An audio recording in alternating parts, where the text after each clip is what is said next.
आज का दिन वाकई बहुत अच्छा लग रहा है। मैं अपनी बकरी के साथ पूरा दिन खेलूंगा। अरे बकरी, तुम हमेशा इतनी शरारती क्यों रहती हो? कभी तो आराम से बैठ जाओ।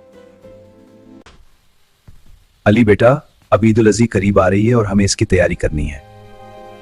इस साल हम उसी बकरी की कुर्बानी करेंगे ताकि अल्लाह का हुक्म पूरा हो और सुन्नत अदा हो।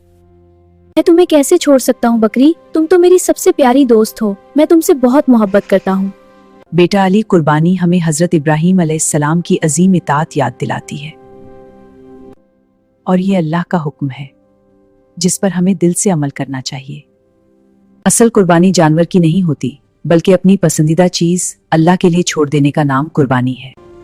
अगर अल्लाह का हुक्म है तो फिर मैं अपनी ख्वाहिश को रोक कर भी अल्लाह की बात मानूंगा। मैं जानता हूँ ये मुश्किल है, लेकिन अल्लाह की रजा सबसे ज्यादा जरूरी है। मैं सब्र करूंगा। आज मैंने सीखा है कि असल खुशी दूसरों के चेहरों पर मुस्कुराहट लाने में होती है।